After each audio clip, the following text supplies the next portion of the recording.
ವೀಕ್ಷಕರೇ ನಮಸ್ಕಾರ. ಈಗ ಇನ್ನೇನು ಕೆಲವೇ ದಿನಗಳು ಮಾತ್ರ ಲೋಕ ಎಲೆಕ್ಷನ್ಗೆ ಬಾಕಿ ಉಳಿದಿದೆ.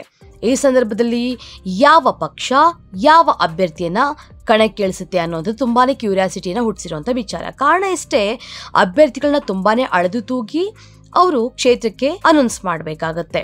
ಕಾರಣ ಇಷ್ಟೇ, ಈ ಬಾರಿ ಸಿಕ್ಕಾಪಟ್ಟೆ ಪೈಪೋಟಿ ಇರೋದ್ರಿಂದಾಗಿ ಕಾಂಗ್ರೆಸ್ ಯಾವ ಅಭ್ಯರ್ಥಿನ ಕಣಕ್ಕಿಳಿಸುತ್ತೆ, ಬಿಜೆಪಿ ಯಾರ ಹೆಸರನ್ನ ನೇಮಕ ಮಾಡುತ್ತೆ, JDSನ ಕತೆ ಏನು, ಇದೆಲ್ಲವೂ ಕೂಡ ಕರ್ನಾಟಕದ ಮಟ್ಟಿಗೆ ತುಂಬಾನೇ ಯಕ್ಷ ಪ್ರಶ್ನೆಯನ್ನ ಹುಟ್ಟು ಹಾಕಿರುವಂಥ ವಿಚಾರ ಆಗಿದೆ.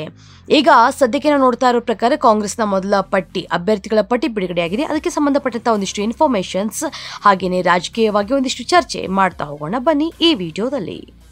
ಒಂದ್ ಕಡೆ ಈಗ ಬಿಜೆಪಿಯ ಎರಡನೆಯ ಪಟ್ಟಿ ಬಿಡುಗಡೆಯ ಮೇಲೆ ಎಲ್ಲರ ಕಣ್ಣಿದೆ. ಯಾಕಂದ್ರೆ ಮೊದಲನೆಯ ಪಟ್ಟಿಯಲ್ಲಿ ಕರ್ನಾಟಕದಿಂದ ಯಾವೊಬ್ಬ ಅಭ್ಯರ್ಥಿ ಹೆಸರನ್ನು ಕೂಡ ನೇಮಕ ಮಾಡಿಲ್ಲ. ಕಾರಣ ಇಷ್ಟೇ, JDS ಹಾಗೇನೆ ಬಿಜೆಪಿ ಮೈತ್ರಿ ಆಗಿರೋದ್ರಿಂದಾಗಿ ಕರ್ನಾಟಕದ ರಾಜಕೀಯದ ಚಿತ್ರಣವೇ ಬೇರೆ ರೀತಿಯಾಗಿದೆ.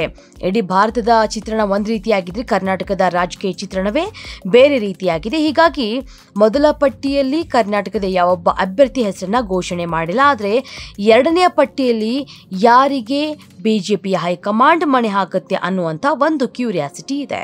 ಇನ್ನು ಕಾಂಗ್ರೆಸ್ ಮೊದಲ ಅಭ್ಯರ್ಥಿಗಳ ಪಟ್ಟಿಯನ್ನ ಬಿಡುಗಡೆ ಮಾಡಿದೆ. ಒಟ್ಟು 39 ಅಭ್ಯರ್ಥಿಗಳ ಹೆಸರನ್ನ ಘೋಷಣೆ ಮಾಡಿದೆ. ಇನ್ನು ಕರ್ನಾಟಕದಲ್ಲಿ ಯಾವ್ಯಾವ ಕ್ಷೇತ್ರದಲ್ಲಿ ಯಾವ ಅಭ್ಯರ್ಥಿ ಕಣಕ್ಕಿಳಿತಾ ಇದ್ದಾರೆ ಅನ್ನೋದನ್ನು ಕೂಡ ಇಲ್ಲಿ ಅನೌನ್ಸ್ ಮಾಡಲಾಗಿದೆ.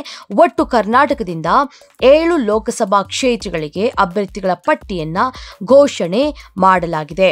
ಮೊದಲ ಪಟ್ಟಿಯಲ್ಲಿ ಗೀತಾ ಶಿವರಾಜ್ಕುಮಾರ್ಗೆ ಟಿಕೆಟ್ ಅನ್ನ ಹಂಚಿಕೆ ಮಾಡಿರುವಂತದ್ದು ತುಂಬಾನೇ ಗಮನವನ್ನ ಸೆಳೆದಿದೆ.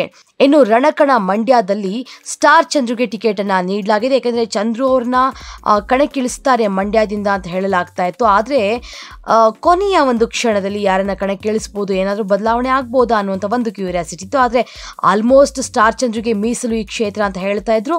ಅದೇ ರೀತಿಯಾಗಿ ಸ್ಟಾರ್ ಚಂದ್ರುಗೆ ಟಿಕೆಟ್ ಅನ್ನ ನೀಡಲಾಗಿದೆ. ಇನ್ನು ತುಮಕೂರಲ್ಲಿ ಬಿಜೆಪಿಯಿಂದ ಬಂದಿದ್ದ ಮುದ್ದೆ ಹನುಮೇಗೌಡಗೆ ಟಿಕೆಟ್ ಅನ್ನ ನೀಡಿದ್ದಾರೆ.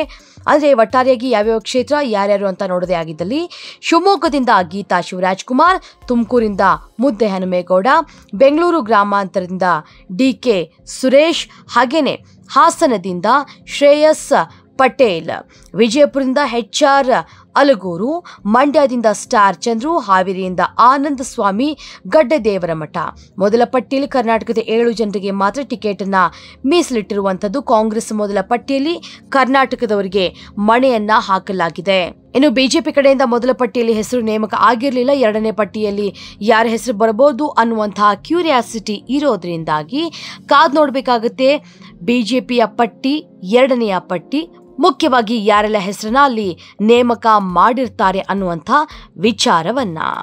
ಇದಿಷ್ಟು ಈಗ ಸದ್ಯಕ್ಕೆ ಇರುವಂತಹ ಅಪ್ಡೇಟ್ಸ್. ಆದರೆ ಇನ್ನೇನು ಕೆಲವೇ ದಿನಗಳು ಬಾಕಿ ಇದೆ. ಸಾಕಷ್ಟು ಗೊಂದಲಗಳು ಇರೋದ್ರಿಂದಾಗಿ ಈ ಅಭ್ಯರ್ಥಿಗಳ ನೇಮಕವನ್ನ ಮಾಡೋದ್ರಲ್ಲಿ ಪಕ್ಷಗಳು ಒಂದಿಷ್ಟು ಹಿಂದೇಟನ್ನು ಹಾಕ್ತಾ ಇದ್ದಾರೆ ಅನ್ನುವಂಥದ್ದು ಇಲ್ಲಿ ಸ್ಪಷ್ಟವಾಗಿ ಗೊತ್ತಾಗ್ತಾ ಇದೆ. ಆದರೆ ಇದನ್ನು ಹೀಗೆ ಕಂಟಿನ್ಯೂ ಮಾಡೋದಕ್ಕಂತೂ ಆಗೋದಿಲ್ಲ. ಕೊನೆ ಕ್ಷಣದಲ್ಲಾದರೂ ಅವರು ಅನೌನ್ಸ್ ಅನ್ನ ಮಾಡಲೇಬೇಕು. ಕಾದ್ ನೋಡೋಣ ಮತ್ತೆ ಬಿಜೆಪಿಯಿಂದ ಯಾವ ಅಭ್ಯರ್ಥಿ ಮಂಡ್ಯದಲ್ಲಿ ಕಣಕ್ಕಿಳಿತಾರೆ, ಹಾಗೇನೆ ಬೇರೆ ಬೇರೆ ಕಡೆಗಳಲ್ಲಿ ಯಾರನ್ನೆಲ್ಲ ಕಣಕ್ಕಿಳಿಸ್ತಾರೆ, JDSಗೆ ಎಷ್ಟು ಕ್ಷೇತ್ರಗಳು ನಿಜವಾಗ್ಲೂ ಸಿಗುತ್ತೆ ಅನ್ನೋದನ್ನ.